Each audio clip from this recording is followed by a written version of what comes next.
Welcome back to the Power Market Podcast. I'm Ryan McMakin, editor-in-chief at the Mises Institute. And joining me today are two of our contributing editors. We have Connor O'Keefe and we have Joshua Mawhorter, both on staff here at the Mises Institute, both contributing regular columns to our front page at mises.org.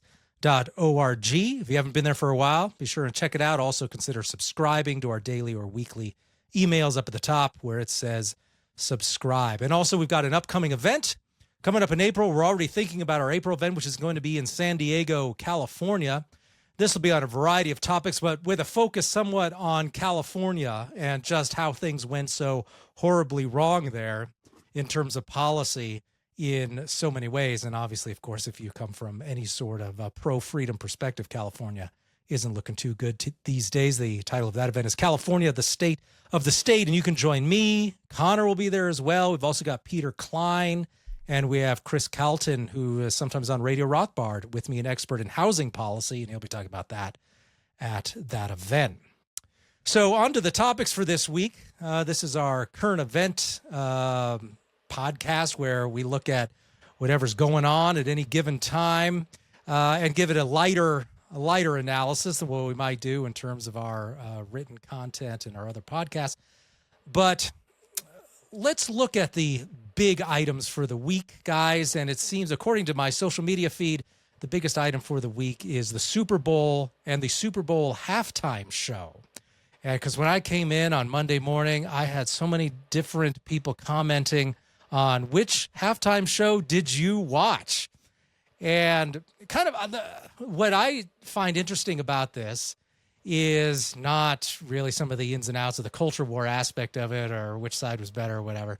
Just the fact that we're now at the point in America where you have what used to be considered this unifying cultural event, that now we've got a group of people feeling that they need to put on a competing cultural event to cancel out the other one. And I think that's a relatively new phenomenon.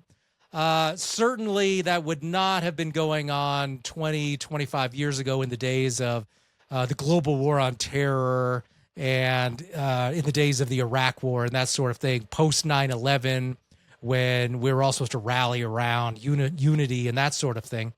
Now, unity seems to be no longer particularly fashionable. We need to find our own personal Super Bowl halftime show that reflects our personal values. So I guess my question for you guys is, which one of them did you watch? And do you think we need a proliferation of different halftime shows to ensure that no one is held hostage to any one singular national cultural event? Well, in terms of which one I watched, I just kept it on the main broadcast. I don't know if watched is the right word. I watched it a little bit.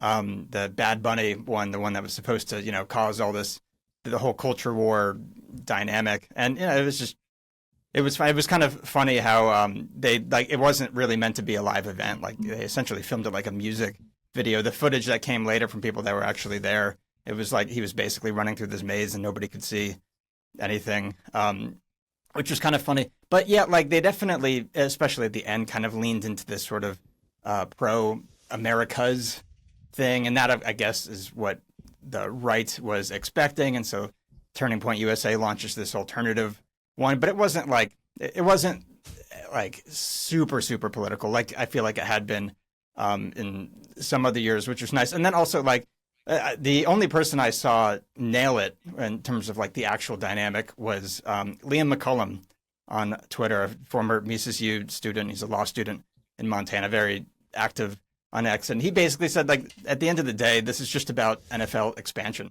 Like the NFL has been trying really hard to get European viewers in the last few years. They've been hosting so many European games.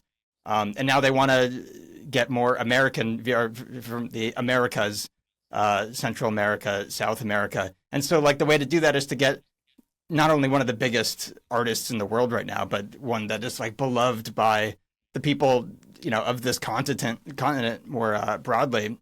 And yeah, that's just basically the motivation at the end of the day. It's a business decision, but everybody freaks out about it. Of course, the NFL likes that. The more, jazzed up both sides are getting about it, it's good for them. people tuning in to hate on it. It's a great thing for the NFL, so they're gonna not lean away from that. But yeah, at the end of the day, it's the NFL is trying to reach a new audience, and that's basically what this was all about. So what you're saying is that the most trenchant critique of this is actually, now I know that Liam is not any sort of a leftist, but wouldn't this fit perfectly into like a far left critique saying that neoliberalism is the destroyer of nations and national culture and localism and everything that makes us special within our communities, right? Instead, we've got the NFL shoving down our throats this international kind of generic capitalism where we've got to create this global culture where we can appeal to everyone everywhere on the globe with our halftime show. That would seem to be me. I could totally see some far left guy saying that. I'd be like, that's an interesting perspective. So the left is really, as usual, the center left, which is, of course, the sort of person that likes the NFL, is taking just the generic neoliberal pro-corporate view, it would seem, on this. Hey, support the NFL. They're going to shove this slop down your throat, this pop culture garbage, and we're all going to love it. And I guess, once again, the only people that have the interesting critique are the people on the far, far left, because, boy, I can't remember the last time someone in the center left said anything of any interest whatsoever. But I could see that being an intriguing critique. So good job, Liam, on that. I think, yeah, that maybe that's what's really going on. I don't know, Josh, what do you think? Well, maybe that will inspire. We'll have to wait for Jacobin to see what they come up with, or Fallon or something. Oh, that's maybe, they're watching this and they'll come up. But to be honest, I didn't watch either Super Bowl show. I was actually traveling on Sunday, but probably wouldn't have watched it anyway. Not a crank, just not that interested either way. But like Americans, even though I haven't watched it, I will comment on it. In the sense that I don't have a lot to add as far as the analysis, but it is interesting that each of these kind of generic cultural moments that kind of used to be just about fun, people watching the commercials, or even if you didn't like football, you could eat, you could hang out with people. They have to be kind of this thing to score political points, or there has to be sort of this thing for the message, to kind of come through. And it kind of just reminds me of, it started as kind of a radical feminist phrase, but it's really true of all kind of the critical theories. The personal is political.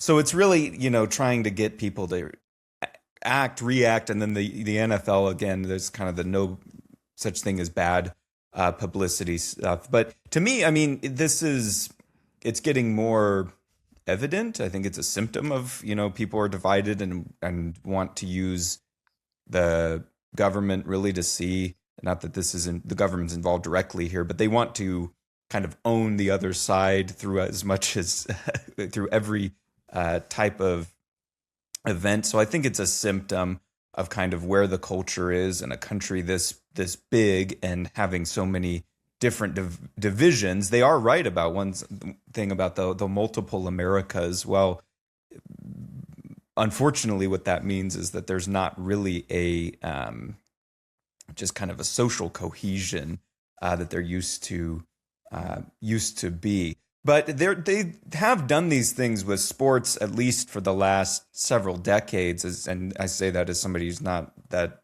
particularly into sports. They do this with you have to have the Pledge of not the Pledge of Allegiance, the national anthem, or you have to have, like the Dodgers a few years ago, they had to have this thing that was this LGBTQ thing, and then you also have to have football players wear this pink thing for breast cancer. You have to have, so there are a lot of these like overlapping interests that they kind of want to funnel through sports, because I think sports is something that people are into. So they're like, well, how do we get these messages out to those people during that time? So yeah, sports has unfortunately for a long time been a vehicle of all this other stuff that's unrelated, with the, not that And if you question it, it's like, well, wait a second. You don't think breast cancer is bad? You don't think people have the right to speak Spanish or whatever the case it is. So I think it's just, revealing, I will say, about our kind of current cultural situation. Well, of course, it would be totally wrong to ever say that there was a time that pro sports was non-political. It's always been part of, and we've talked about this before, right? The 20th century liberal consensus, when all of media and education and corporate America all worked together to ensure that Americans generally all came down very close to each other in terms of their ideology. And the reason we notice it now is that because people don't all buy into it uniformly like they did 40 or 50 years ago. People didn't notice it was political because there wasn't really a division, because people just generally agreed with it. It seemed watered down. It seemed non-political because everyone agreed with it. They could watch something with a bunch of people standing up. This happened with Nixon at a sports event. I remember everybody stands up and starts singing "God Bless America," as if there's no political content there. I mean, obviously it's huge. But the thing is everybody said, yes, America is united. In fact, even though at the time they said, look how America is united, and all those anti-war hippies who aren't part of the real America are not participating in this wonderful sports event. And so there's always been that, but it seems to be more of an even division now. It's less of a goal to just exclude a small minority, whereas now it seems like it's closer to being something that could maybe lead to real conflict in terms of being more half and half divided. Now, we should note, right, that the number of people who actually switched to the alternative halftime show was tiny. And why wouldn't it be, right? People just have the TV on. They're not going to go switching around for other stuff. And then, of course, the real hardcore people, they don't watch it at all. I mean, I find it funny where people are like, I'm going to show the NFL what's what by changing the channel, but only at halftime. I'm going to watch the whole game, but I'm going to change channel halftime. That'll show the NFL. That'll teach them. So that shows we're still quite a long way from people being able to tear themselves away from whatever corporate product they're being served up. They still have to participate in the event. Just maybe they've got a little tiny little thing that they do on the side, but they're still doing what they're told. They're still consuming what they're told to consume. So these, I think, are just maybe some first steps we're seeing in terms of people really forming a true alternative culture.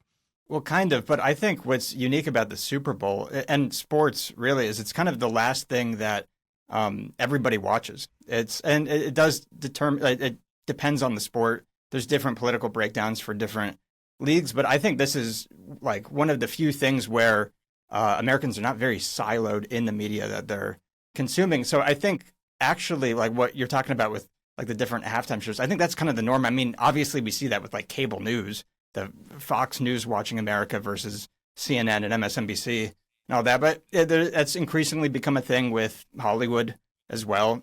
I mean, I don't think, and unless they're hate watching it, like I don't think anybody but like the real like progressive audience are tuning in for like the Oscars or the Grammys anymore with music. So I think we already are pretty siloed. It's just there's these few little pockets where people from different tribes come together and watch it. The Super Bowl is one of those. And yeah, it's like an interesting thing. Like, is this halftime show thing where there's an alternative one, a sign that maybe even this one of the final straws there is about to break?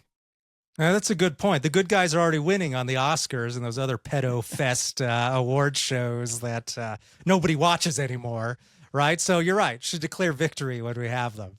So yes, good. Oscar viewership's at like an all-time low or something. Let's keep it going, folks. Okay, let's move on to the employment data that just came out yesterday, I do believe. And this is just an ongoing, really, it's a research process. It's a detective story. It's okay, here are the numbers they served up. What are the real numbers? That is, what is the revision on the numbers going to be next month? Because we've been talking about this for months, right? The way this administration works, and the last one too, is we release a bunch of jobs numbers and they look pretty good. That gets all the headlines, and then we massively revise them down the next month. And so that we end up with much smaller numbers if you look into the rear view mirror by just an additional 30 days. And that's quite possibly what's going on now. Plus, there were new revisions in the overall 2025 benchmark numbers, meaning that they changed basically the year overall, because so many of these estimates, and that's the thing, I think people really give the government too much credit in terms of real things being counted, right?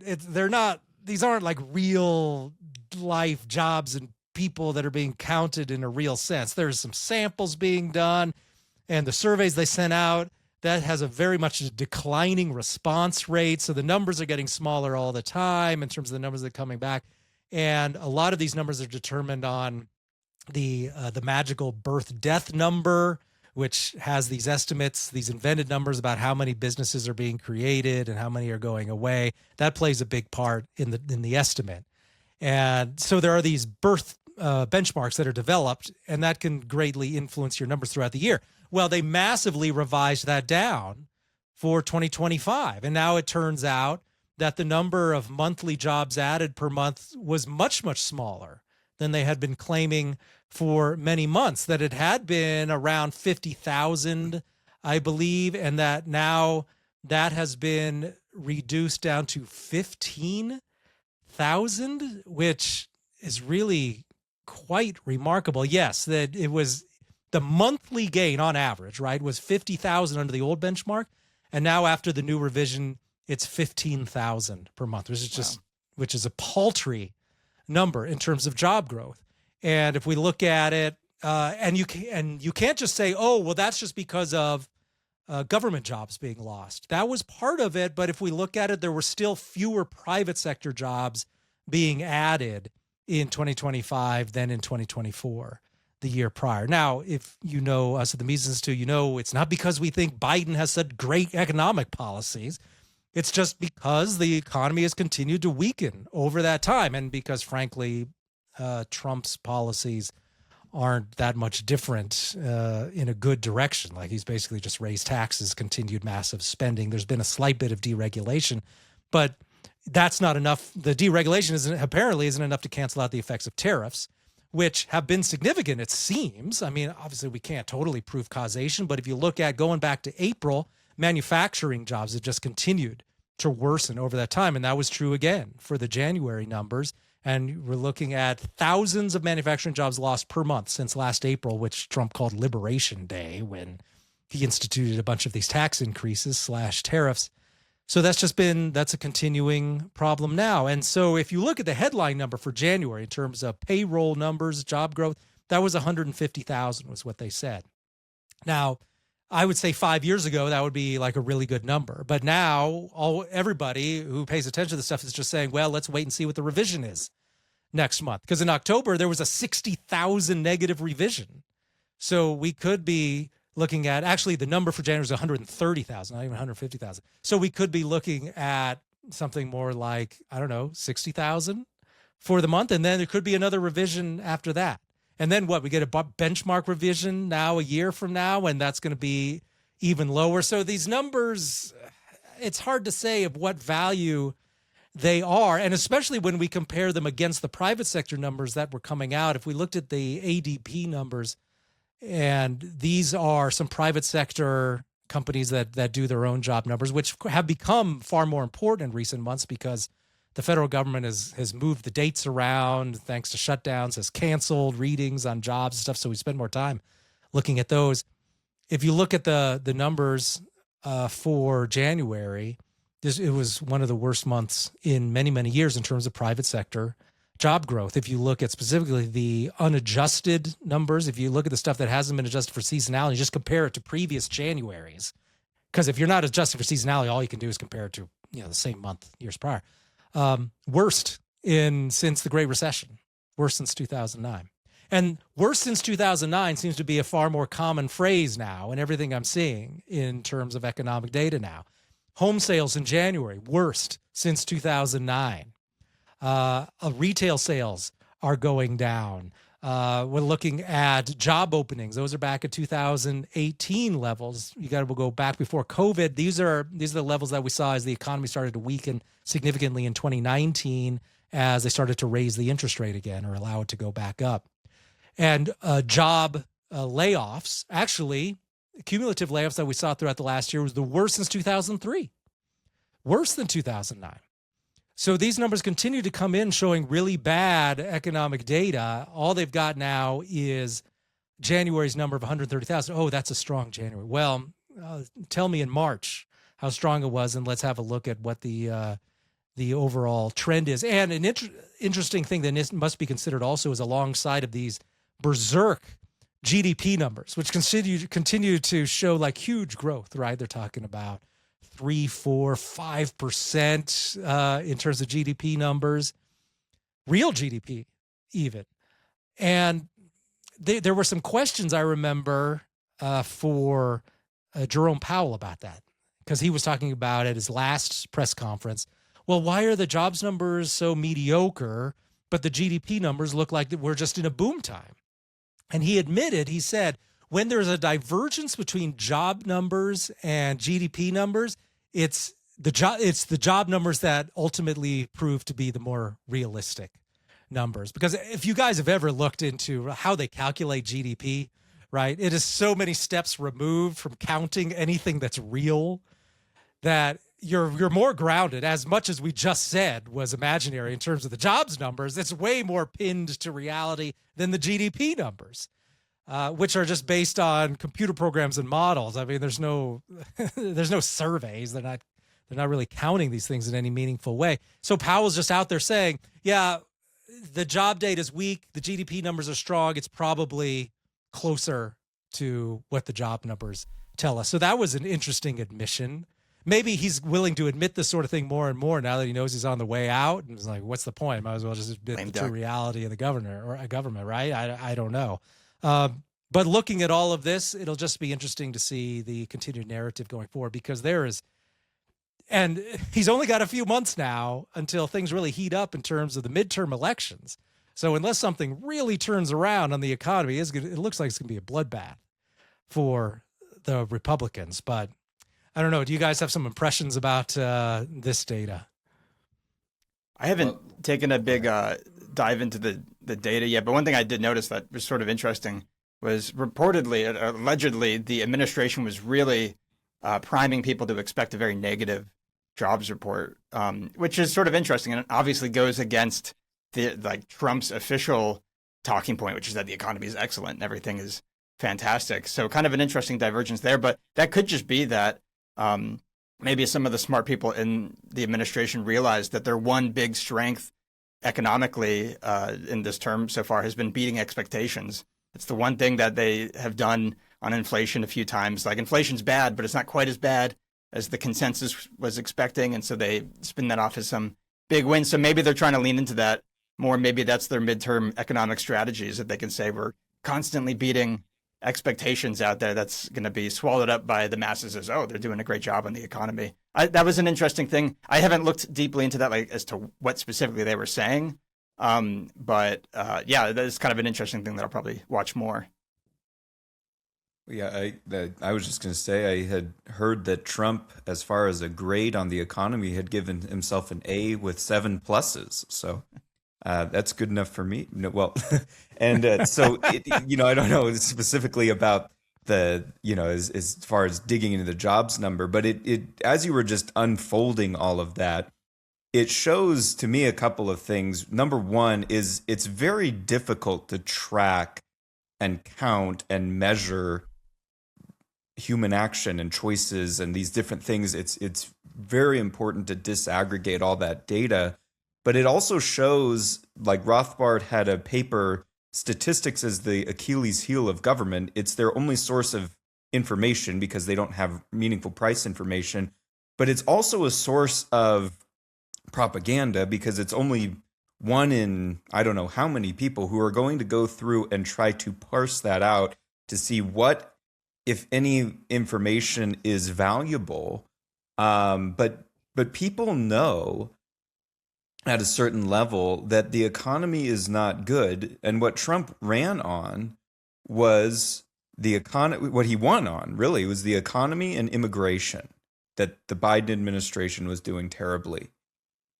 And what we're getting is basically a continuation of the Biden economy minus some regulations, which I'm all for that, but adding tariffs on top of it is counterproductive. I even have an article from last year that was talking about the effects of tariffs that you can't really quantify it, but on jobs themselves. And so tariffs they may add or protect certain jobs, but they take out and minimize other jobs. Add to that the effect of I don't know if it's totally appropriate to call it a form of inflation, of unemployment, but if you think about inflation's effect on your wage, that means you're working more hours for less real wages. And so, I mean, that doesn't even get factored into it. So really it's, I guess what else could you say? But it's like Connor brought out at this, this point, Trump can say it's awesome, and that he's at the best economy in a golden age and all these things, all he wants. However, people know, unless you're in the upper echelons who are benefiting from inflation and benefiting from housing prices increases, but that's all that the economy is not doing well. And then to add insult to injury, I think Dave Smith had pointed out that it's the same argument as Biden and his group is that, no, the economy is great. You're just stupid. You are just ungrateful. We're doing an awesome job. And what really, even just a year later, we're seeing is that Trump has failed to deliver at best on the things he won on, and at worst has been counterproductive on everything he was supposed to represent. But and I don't blame Trump for celebrating himself. I think he's detached from all this. And I mean, what else are you going to say? I'm doing terrible. But it is disappointing to see that a good portion of the MAGA group, no matter what the results are committed to praising whatever happens with the Trump administration and repeating to us that we're naysayers, that it's actually just as awesome as he said it is. We just aren't, we're just getting tired of winning, in the Trumpian phrase. Well, yeah, right. Of course, Trump's not going to come out and say, guys, I screwed up. The economy stinks. Even a non-Trump politician wouldn't do that. It's just that's not how it works. So, and Trump would just, on what planet is Trump going to say, guys, I was wrong. I screwed up.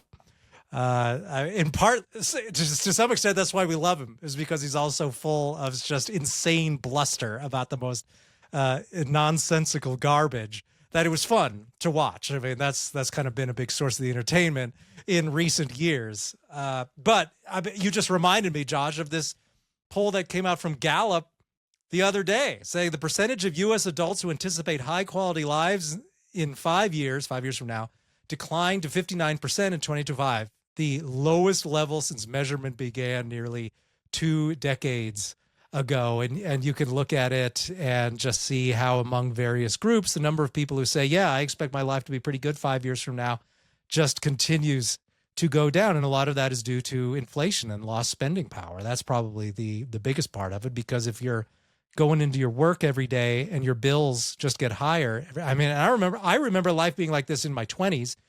And that wasn't because there was inflation, just because your 20s are hard and you're just barely scraping by a lot of the time when you're at the beginning of your career.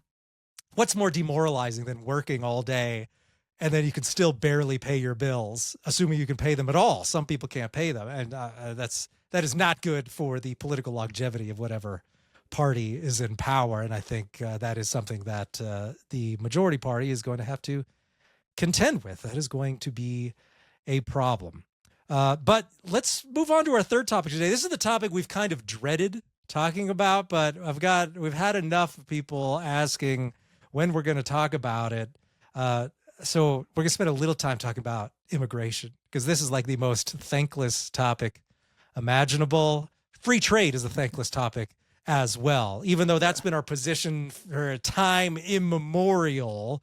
Anytime we talk about free trade, we talk about tariffs, people are like, well, that wouldn't be your position if you didn't have Trump derangement syndrome.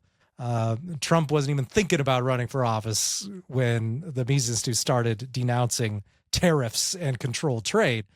So that's our position. It's always been our position. But once you start criticizing it, people can only see it through the lens of Trump. Although I don't think those are our most engaged readers by any means. Those are just people who kind of casually encounter our work, because certainly our general reader is not the sort of person who thinks of everything in terms of a politician and what's going on right now. We have much more educated listeners in general. Nevertheless, we get feedback sometimes from these people, and it's hard to say anything that criticizes the regime without them just saying, oh, it's because you don't like Trump. And of course, that's the same thing with immigration. Or I've noticed, if you have any qualms whatsoever about the current administration's policy, you are therefore in favor of open borders, which is just one of the most bonkers accusations. Virtually no one supports open borders except like far left people, these sorts of like commie Marxist people who are running local parties within the Democratic Party in some cases, or some hardcore libertarians who make that an explicit policy. And none of those are working much at the Mises Institute. That's just not a position we generally take. There are some. I have a particular fondness for Jacob Hornberger, who is an open borders guy. I would say beyond him, I don't think they've thought about it very much. I find normally most of the open borders position is nothing more than they're lecturing Americans on why they should take in more immigrants. They never apply their open borders philosophy to Ukraine, Lithuania, to poorer countries. They're not lecturing the Dominican Republic on why it should let 10 million Haitians live in the Dominican Republic. They always ignore that. It's clearly just some obsession they have with saying Americans, they need to have more immigrants in the United States. So it's not even really a consistent policy that they have. Or if they think they are being consistent, it's because they just simply, in their world, in their theoretical world, geopolitics don't exist at all. That Lithuania should just open its borders to Russia, and I'm sure that'll turn out fine. They just have no concept of that broader look at the world. So yes, save it if you're going to tell us that we're open borders advocates, simply because maybe we think that there should be some constraints on federal power. So that's kind of what I want to talk about today. I think really the main question to ask is, are there any limits on federal power when dealing with immigration? Because so much of what I've seen coming out of conservatives and pro-Trump people is that basically the federal government can do whatever it wants when it comes to rounding up immigrants. And for an example, and Judge Napolitano has fastened on this issue, and I think it's a good specific thing that I think illustrates the larger problem. The issue of administrative warrants versus judicial warrants. And you've got judicial warrants, which is what's written into the Bill of Rights, right? This is what people fought in the American Revolution for, which was, if you want to search my persons and things, you want to arrest me, you need to have a warrant for that, approved by a real judge or magistrate who is independent of the executive branch. This was the talk even in terms of colonial days, right? An independent judiciary that is able to refuse or to sign on to warrants that then even specify what is to be searched, that sort of thing. Those are judicial warrants. Those are good. And throughout American history, there have been times in a significant school of thought saying that, hey, if you're going to arrest people for being illegal aliens, you need to have an arrest warrant, like an actual judicial warrant saying this person has broken the law in some way. We're going to arrest you and deport you. That is clearly not the way that conservatives are approaching this issue in most of the cases I've seen. As far as I can tell, they want like total carte blanche for the executive branch, for the administrative side of the state, to round up anybody anywhere without any significant due process whatsoever. Some are even totally opposed to due process, like arrest them, put them into lockup somewhere, and then maybe we can verify their name, whether they're even immigrants or not, after the fact, which is just a bonkers way of doing things when you think about the debate over the Bill of Rights and what rights are supposed to be there to restrain federal power. And remember, we're talking about federal power. This is the other thing that's kind of shocked me a little bit about conservatives, is the lopsided support of federal power over state and local power. And if you bring that up, they're like, well, immigration is written into the Constitution, so they can do whatever they want. Well, no. It doesn't matter what's written into the Constitution. You still have the Bill of Rights, which is written specifically to limit federal power, not state and local power, which is some stuff that I don't like that they brought up later with incorporation and the 14th Amendment and all that stuff. If you read our work on Mises.org, you can tell we take a pretty dim view of that. We would prefer the Bill of Rights restrain only federal power. That's what the Bill of Rights was written for when it was written, and that's what it's supposed to do now. But these people are, let's just get rid of judicial warrants for federal agents. Let's let federal agents do whatever they want. Let's let federal agents wear masks, because the safety of government agents comes before the ability of the people to know who's arresting them and who's rounding them up. Again, a total break with 19th century American thinking, this idea that government agents get the presumption of, they get the advantage when it comes to these sorts of things. So I'm just seeing all of this. I'm just left with the question is, okay, well, do you have any principles here at all? Is there any thinking in terms of federal power being restrained by state and local power? Does federalism mean anything to you? Or if you say that the federal government says, oh, we can manage migration, and therefore there are really essentially no limits. And remember, by the way, we're talking about actions well inside the borders of the United States. Right? Border patrol is another issue entirely. That's people at the border. And which, by the way, only started to change in the 20th century when they started inventing these outposts for the border patrol, like 50 miles in from the border, where they could start asking you if you were a citizen and checking your documentation and that sort of thing. That's all new 20th century stuff. No one would have regarded a inside the border checkpoint as something to be tolerated in 1870s America. That would have been considered crazy. But now we're just told by conservatives, that's all great, it's all necessary, so let's do it and quit. And if you complain, then you're in favor of open borders and you're a communist. That's basically kind of the response that I seem to see in all of this. So, I mean, the question for you is, Connor, have you seen any acceptance of limits on this? Where do you think all this is going? And is there a downside, or is this now, you noted earlier that they're even scaling back now in the Minnesota operation where they're going to pull out a little bit on that. Maybe you could mention that a little bit. But do you think this will just all be forgotten soon, or where do you think this is headed? Yeah, well, and that's sort of the context that we're talking about. Today, the administration officially, it was Operation Metro Surge, I think is the name.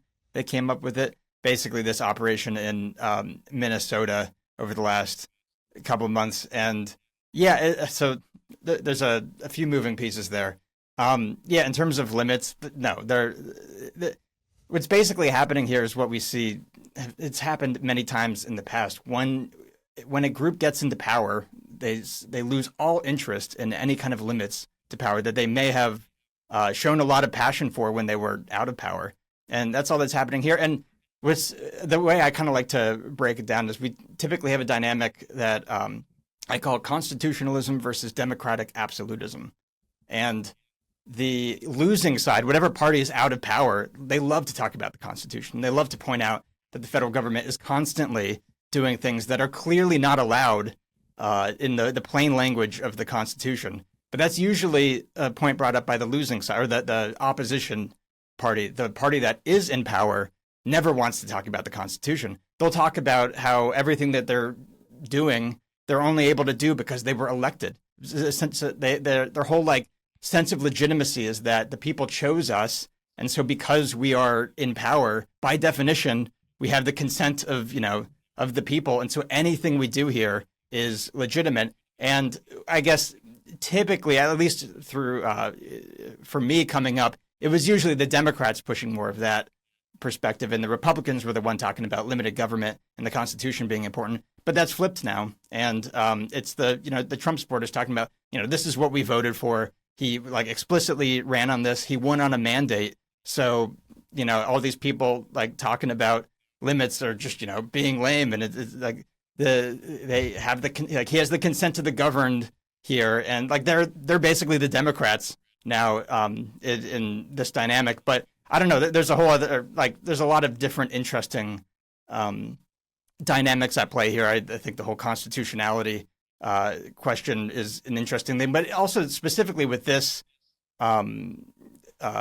operation in Minnesota, what makes the whole thing absurd is that it's not actually like a serious attempt at mass deportations. The entire thing was launched after that, what's his name, Nick Shirley, that kid, that YouTuber, he has this video go viral, I think the day after Christmas, where he's going around to these Somali daycares.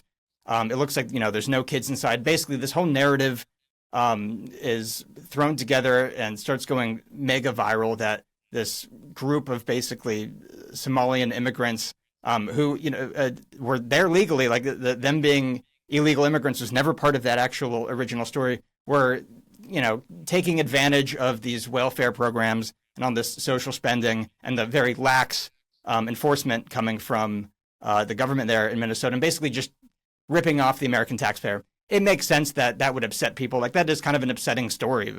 Taxpayers don't typically like getting ripped off, not as much as we would like. But that story basically went viral, but it had nothing to do specifically with illegal immigration. But to ride on that, the administration, they announced this massive, basically like invasion of ICE and Border Patrol agents into Minnesota to capitalize on all this anger that was, peaking because of that video. And so it's like already unrelated to the actual video, but it was purely, at least as I see it, purely an optics move. This was an attempt to get a political win, and it just went disastrously for the administration if you look at it from an optics move. And like, Trump supporters will complain, like, yes, it is true that basic, and I'm sure that like everybody watching this understands the basic like details of what happened.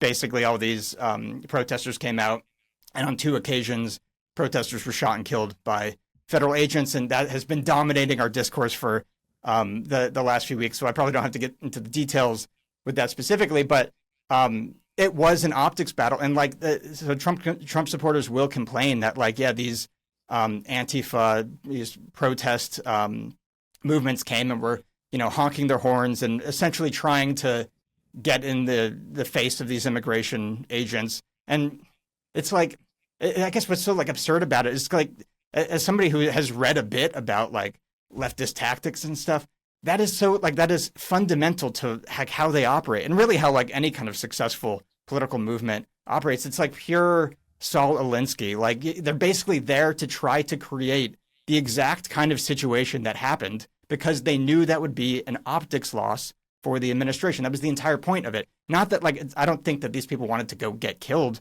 there, but like they wanted to go get video footage of these masked ICE and Border Patrol agents, pushing grandmas and stuff, because that would destroy the political capital that the administration is relying on to actually carry out the deportations that they're, allegedly trying to do. Not mass deportations, but they're trying to do some of it. So like, that was the entire strategy, and the administration just sprinted right into that trap, and it obviously went terrible for them. They had to, change leadership a bit when it came to the specific operation, and now officially they're winding it down today. And yeah, the administration has less political capital now to do, what they claim they wanted to do on the immigration front.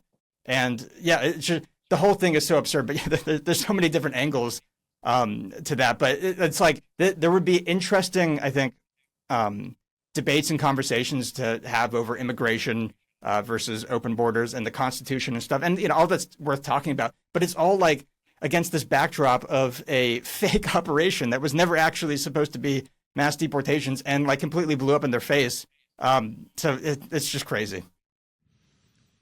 Well, then just the numbers are so small, right? As you said, in terms of total deportations compared to Biden and Obama. And Obama, And Obama's numbers were much higher. I guess they're talking about now that, we're really starting to ramp things up. If they are ramping things up in terms of total numbers, it's not in Minnesota anyway. It's in states that actually have a large number of illegal immigrants: Florida, Texas, California. You don't even hear about this going on in California. So I wonder what the situation is there. That's not exactly run by a friendly administration, California. Right. They just totally decided to double down on confronting these people in Minnesota. And it's been great, though, in terms of distracting from the issues at hand. Right. Conservatives who should be trying to develop some sort of like actual standard in terms of federal power and state and local power, that sort of thing. Because that's in the end what federalism is all about. It's about balancing state and local power against federal power. Power can only balance power. Power can only oppose power. Stuff written down on parchment and all that is worthless. It's never meant anything. The whole point of the Articles of Confederation was to ensure that the states controlled enough military power and had enough independence that they could defend themselves from an aggressive federal government. That's what the old Jeffersonian position really was. But now we've got conservatives everywhere saying, yes, the federal government must go in and crush local resistance. If state and local governments oppose the federal position, then they must be crushed. They must be made to follow federal edicts. Absolutely the opposite of the spirit of Jefferson, the Declaration of Independence, the Articles of Confederation, the America of the 1770s and 80s overall. But there's no concept of it. Just, hey, it said somewhere in there about immigration, which, by the way, it doesn't. The Constitution doesn't grant the federal government powers in terms of immigration, grants them in terms of naturalization, which are not the same thing. And I've provided like a dozen historical examples of how nobody was even claiming it was a federal issue until the 1880s. But just for the sake of argument, let's say it's a federal power now. Lots of things are federal powers, but that doesn't mean you just do whatever you want, whenever you want. But as you say, Connor, it's just been this one long distraction in Minnesota, which is kind of irrelevant to the overall numbers in terms of immigration, because most of those Somalis, they're ethnic Somalis. They're not from Somalia. But 25 years ago, they started shipping in large numbers of Somalians into Minnesota, and now there's a large community there, but most are native born. And you can thank the U.S. government for that, including, to some extent, the Bush administration. So who are they rounding up? Yeah, the minority of those people who are not native born, who are illegal aliens. And the numbers just aren't very large up there. So it's just been a strange spectacle, but it has really managed to inflame people so that you've got conservatives all over the place just saying the worst things that I've heard them say in years, right?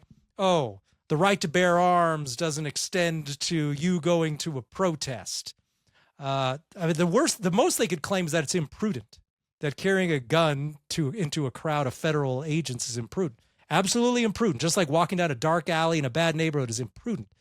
However, when you get beaten or raped in that dark alley, are you at fault or is the rapist at fault? I think we all know who's really at fault there, even if you behaved imprudently. So you carry a gun to a protest and a bunch of federal agents shoot you dead. Yes, very imprudent. Shouldn't have done that.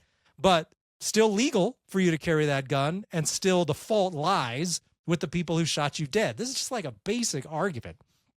But apparently now we're saying that carrying guns is bad. Also now we're basically saying that this is an interesting argument, is, well, we have to do whatever we can because the people fighting us are basically like Lenin's Red Guard, and they're drawing. Well, this is all Jack Posobiec stuff. I don't know if you read his book. I reviewed his book for Mises.org. And it's an interesting book, but you can see he at one point tries to equate the Spanish fascists with the Jeffersonians, which, whatever you think of the Spanish fascists, they weren't Jeffersonians, even if you side with them, which I do, by the way. I think the least bad side in the Spanish Civil War was the Francoites, right? Great. I'm not saying that they're pretty much the same as the Spanish Republicans, who were crazy Marxists. Right, like every bit as bad as the Bolsheviks, no doubt.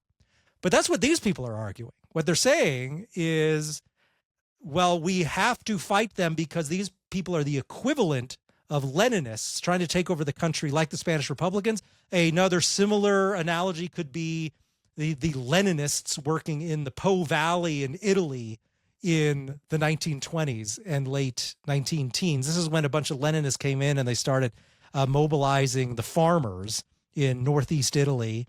And lots of people were really, really afraid of that, and with good reason.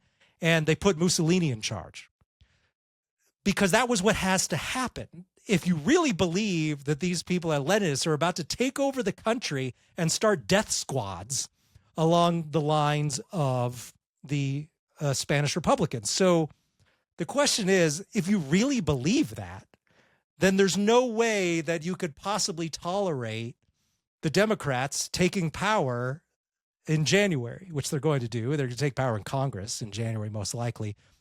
And also, unless the economy turns around, which doesn't look like it's doing, Trump is going to be, well, Trump's guys, whoever comes next, is not going to win. The Dems are going to win in 2028 unless some magic thing happens with the economy.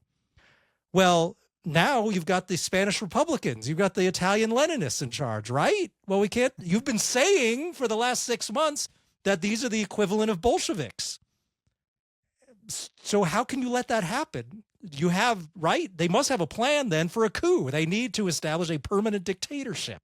I mean, the way they talk, the only reasonable outcome to that is a permanent dictatorship to keep the Leninists out of power. That's what happened in Italy. That's what happened in Spain. That's what the Austrians tried to do. They tried to get Dollfuss in so that they wouldn't have to deal with Hitler. Hitler invaded anyway, right? But no, because they're not going to be saying that anymore. They're going to just suddenly reverse their position and, oh, we all get along now. The Democrats are fine. They won't do anything about it. If they were serious, though, in this position that Trump needs to do whatever's necessary to defeat the communists who are opposing immigration, then they need to have a plan in place for a permanent one-party rule. But nobody's talking about that either. I just find that remarkable how the rhetoric doesn't match up in any way to what they have been actually doing in terms of demonstrated preference and what clearly they're not going to do in 2028. And so the rhetoric is so overblown.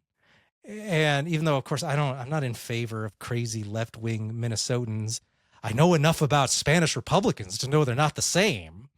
But that just seems to be, and Posobiec, I think, really fed into that because that's his position, is that he wants essentially a dictatorship for whatever his right-wing government is to do whatever, whenever, against anybody at whoever Posobiec wants to get rid of. And so I think maybe that filtered down. I don't know how many people actually read the book, but I think the position has filtered down enough to sort of these rank and file conservatives that that's the position now. But I find it to be a bizarre position, and which we're all going to look back on and find to be just this very strange period in history that now we're all acting like didn't exist anymore. Because what do you think is going to happen when they swear in the Dem in 2029? All of this anti-immigration stuff is gone. It's over. They're probably going to open the border again and let in millions of people. And they're just going to let that happen because they're not actually serious about fighting Leninists the way that a black shirt would be in Italy in 1923. I mean, they don't really believe it's an equivalent situation. So it'll just be interesting to see going forward. Yeah, it's kind of like the left's version, maybe not as I don't know, maybe just it's not as the same pitch, but that Trump is literally Hitler, and then Trump gets shot, and then they're wishing him well. Like, oh, I hope Hitler makes it. This, it's kind of the same thing. Well, we're dealing with these Leninist communists, and I'm sure lots of them do feel that way. I mean, I kind of compare government power in general and federal power in particular to the ring in Lord of the Rings, where it's like no matter who takes it, the nature of power, human exercise of power, is such that it has this tendency to corrupt people. And so people, this is where I actually agree with Thomas Hobbes, which, Ryan, we've talked about on your show, but on Thomas Hobbes talks about, he says, man who naturally loves liberty and dominion over others. So they want to be They want to control others without being controlled by others. And I think federal power is just too tempting, no matter who is in charge, that all of their statements about love for the Constitution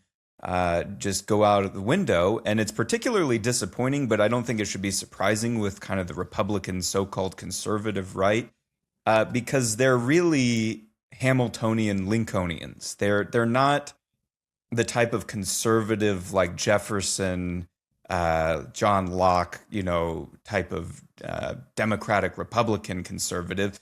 It's the big government conservative where they are. They want somewhat fewer regulations, but they want most things to be handled by the federal government. They aren't socialist, but they want economic planning. They want the Constitution, but it doesn't really apply if they really, really think something's important.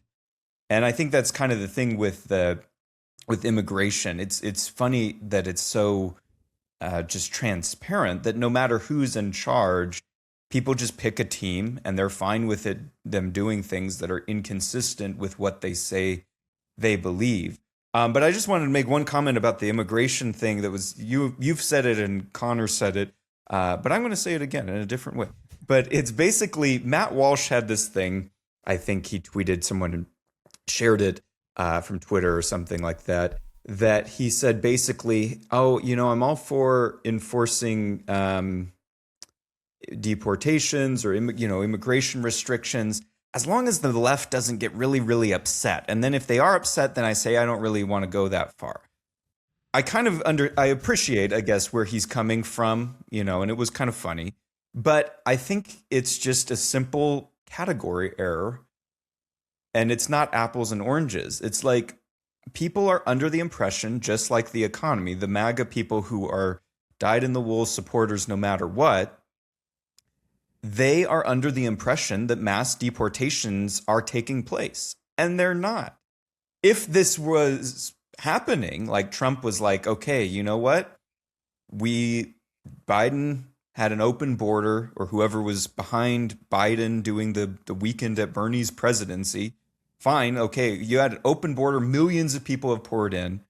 It's not like we have the type of situation with immigration like we had in the 1900s, late 1800s, where people come in, and there is a lot of immigration, but we have no welfare state, no income tax, no Federal Reserve, little to no regulatory state, and people, increasing production and trade and all these things, and it's fairly low tariff regime. Okay, that's one thing if you have immigration, not that it won't have its complications, but the situation is not the same. Millions of people have been poured over the border.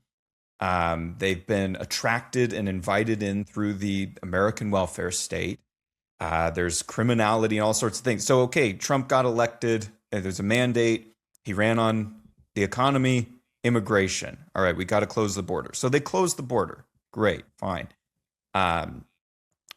Libertarian debates on, immigration notwithstanding. Okay, he did that, what he said he was going to do. Now what are you going to do with these people? Well, then he quickly started deporting without due process. Said, okay, we're going to create Alligator Island. We're going to send people to El Salvador. We're going to send them we're not going to check who they are, whatever. Then they started deporting people who would write in college newspapers things that were critical of Israel. So they're going to focus in on those people. And then Trump said, well, a lot of these businesses seem to depend on labor from in hospitality and agriculture, seems to kind of like this cheap labor, which is another issue because it's more expensive to employ Americans because of minimum wages, regulations, taxes, payroll, all these things that make it more expensive. But Trump says, okay, well, we're not really going to do mass deportations. We're going to do it more targeted. And then they choose not Texas, not my home state of California, not Arizona, not New Mexico. They choose Minnesota to come in there and do less than Biden did as far as deportations and getting rid of people, and then they say, oh well, we've gotten rid of these criminals, where I've heard if you look into this, it's like they've taken some criminals who were already in prison and deported them, which I'm fine with. Somebody's a violent criminal or something like that, okay. But they're making it sound as if there is that Trump is fulfilling the promise that he ran on, and he's not delivering that. So what we're getting is the left really pissed off, other people really pissed off. Seeing this, you get these 2 deaths that take place, and for what? Nothing. I mean, so it's not even like that, man, we're doing something that's has its cost, but it has a much higher benefit. We're getting the costs without the benefit. And I think that's the problem that the loyalist MAGA people, while I give some of them a lot of credit, they're not okay with the Epstein stuff, and they did change. This is kind of the same, maybe not to the extent, kind of the same quality of everybody saying Biden was sharp as a tack. That the MAGA Republicans will say, well, no, Trump, everything he's doing is awesome. We're getting deportations and a great economy, when in actuality, we're not. And so I think it's just that apples and oranges comparison has to be made clear, that Trump has not delivered on any of those things. In fact, it's been counterproductive. I will give him closing the border, but other than that. Right. It's not even that they're doing nothing. It's actively counterproductive. And to speak to what you were saying there, Ryan, with like the Prozobiak line, I don't really think he's genuine in his characterization as us living right on the cusp of a Bolshevik revolution. I've seen that talking point out there, but it's like, I think it was a J.P. Morgan quote that like, every man has 2 reasons for doing something, the reason he says and the real reason. It's the exact, like you said, Josh, it's the right-wing version of Trump is a Nazi. They're trying to basically get people super fired up and like actually genuinely terrified that either we're living under a Hitler-esque regime currently, or that we have all these Leninists that are about to start massacring all of us. I don't think that the people actually like really delivering those narratives genuinely believe that. They view it as a useful thing to gin people up with for their separate ends. And so it's not like from that standpoint, I do think though that they would still be acting differently if they were serious, but it's kind of the opposite. I think if they were serious, like when the government is serious about doing something, it's usually very quiet and reserved about it. Like something like the Fed ripping off Americans is something that's very, it's kind of off to the side. It's not this dramatized ordeal. It's done quietly. It's kind of, all this pomp and circumstance. And if the Trump administration was really serious about trying to deport a lot of people, they would be trying to act like Obama and do it quietly off to the side. This whole operation in Minnesota was the opposite of that. It was like, let's get these crazy optics of these tough guys going in there and showing them what's business. And that is so obviously counterproductive. If you just pay attention to it, like the Biden's immigration policy was a divergence from what came before. And the reason for that is because of the optics in Trump's first term of mainly the kids in cages thing. Now that wasn't very accurate. Like that was spun by the media, but it didn't matter. The perception for a lot of people was that Trump was throwing these innocent kids in cages, and it was this horrible thing. And so when Biden comes in, he has all this political capital, and then it really gets increased. Something that a lot of people don't remember is a few months into Biden's term was when there was some Haitian immigrants trying to cross maybe the Rio Grande, and some Border Patrol agents came up on horseback and had, I guess, whips or ropes around them. And once again, it wasn't the case that they were going up and whipping these guys, but somebody took a photo and it looked like this, like a slave catcher on a horseback with the cowboy hat with a bullwhip with this, black man cowering below him. And those optics allowed Biden and the Biden administration to then, leave Eagle Pass or whatever it was completely open to send funds and resources down to help people through the Darien Gap, like all this stuff that the government then did that Trump supporters were freaking out about and, still cite to this day. They were only really allowed to do that because MAGA lost the optics battle so badly. So it's like we can't even begin to imagine. I mean, I guess it's good and smart that they gave up and they're winding this operation down. But if they continue with this loud, bombastic approach, that will be so counterproductive. It's like if kids in cages got us the Biden years, who knows what if they just kept gunning down American citizens over that, what that would bring. But yeah, it's not just that they're not doing anything. They're probably actively harming the whole deportation regime that they ran on. Yeah, and I think in the end, so little is going to happen. And because so little has happened in terms of actual changes to law, because Trump and the Republicans can't be bothered with actually doing the hard work of changing law or actually running a campaign to change the law, right? Being unified on a message that says, hey, we have to do these things or the immigration problem will continue forever. What are those things they should do, right? It would seem like something like, say, if you're an illegal immigrant at any point in your life, you are forever ineligible to become a citizen of the United States. Have that crystal clear. Can't be bothered with that. You never hear Republicans say that. How about, let's say, something to the effect of no immigrant shall ever be on a welfare program. Heck, even extend it to legal immigrants and say, hey, we need to discourage immigration here. Hey, you can come here, but you have to be totally self-sufficient your whole life, even if you become a legal resident. Never any talk about that. Why? Because they're so incompetent at passing any sort of legislation, pushing a message. And then if you encounter conservatives about that and you suggest any of these things, they always just say, oh, it's not going to happen. It's not going to happen. So why bother? I'm not even going to talk about it. Let's never talk about any change in the law. Let's not talk about anything in terms of like reducing incentives to have immigrants here, because that's not ever going to happen. You know what is going to happen? We're going to deport 50 million people. And they always have like some crazy number. There's 80 million illegal aliens in the United States right now. And we're going to deport all of them by the time Trump leaves office. I mean, just the wacky stuff that gets said. Nothing's going to happen, but they think they're going to deport, let's just say 20 million people, which isn't going to happen. But we can't be bothered with pushing for legislation like cutting off welfare access in law and making it crystal clear. We can't do that sort of thing. We can't just limit citizenship in general. We can't work on the issue of, say, birthright citizenship. They're like, oh, well, that'll just never happen. Can't do anything about it. So therefore, we're going to go into neighborhoods and, shoot activists. That'll be much better. That'll really help our cause. Just the level of thought here, the disinterest in any sort of actual durable solution to the problem, and the obsession with just doing a bunch of running into neighborhoods with masks and throwing people around like that's going to solve the problem.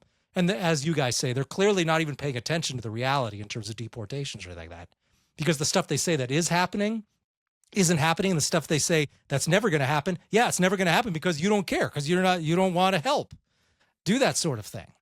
So thanks. Conservatives refuse to help in terms of any sort of like real durable changes to legislation. And they're like, well, we're winning and you don't like that. Like, you are so not winning, and you are going to find out how much you're not winning on January 20th, 2029, when they swear in the next Democrat and they use all of this federal power that you couldn't be bothered with reducing in any way. They're going to use it against you. I mean, the cycle is always the same, right? Democrats in power, they massively push the borders of more and more federal power. Republicans come in campaigning on lessening federal power, do absolutely nothing. In fact, increase federal power a little bit more, and then they leave, and then the Democrats come in and the cycle starts all over again. Zero interest among conservatives in terms of actually doing anything to actually reduce federal power, because as you say, Connor, they're in power now. So what was that we were saying last year about constitutional rights or limited government? We forget. Now we have to exercise power. That's the Posobiec line. We're in power now, and we have to exercise it. Well, they're going to be exercising a lot of it on you come 2029. That is for sure. So that's where we're at now. And so all of these things we just listed in terms of naturalization, cutting that way back, the welfare state, you want a wall, fine, whatever. Point your guns outward at non-Americans instead of inward, which is what the conservatives seem to want now. But so there will be no changes to any of this. And then I don't know what they're going to say. They're going to act. They're going to get amnesia about what happened about the second Trump administration, and then we'll just do it all over again, I guess, after that, until basically it's all just a complete despotism in place, because all the argument against actually reducing federal power the whole time will be not going to happen, never going to happen. So let's not bother. Don't try. It's never going to happen. Let's just instead arrest people and shred the Bill of Rights. That's the plan. Well, so, it will if we vote them in 2032 or whatever it is. That's when they'll finally actually. That's right. We'll finally solve the problem in the 2030s. When the just need to vote. National debt is $200 trillion, and Trump is talking about a third term. He said, he wants a third term. It's like, you haven't done such a good job on your second one yet. Yeah. Now that's when I'll get serious. Well, maybe that's their plan for their permanent dictatorship. The permanent one-party rule is that obese 82-year-old in 2029 is really going to lead them into the distant future, I suppose. Maybe that's the plan. That would be like electing Mussolini, making Mussolini dictator when he was 80 years old. Maybe not a great long-term plan, but that seems to be the quality of thinking we're getting out of these people. The ability to think beyond the 3 minutes from now doesn't seem to be happening very much. Well, with that, we better wrap up this very long episode of Power Market Podcast. Thank you for tuning in, everybody. We put off the immigration discussion as long as we could. We tried to avoid it. But next week, we'll be back with a totally different topic, I'm sure. So we'll see you then.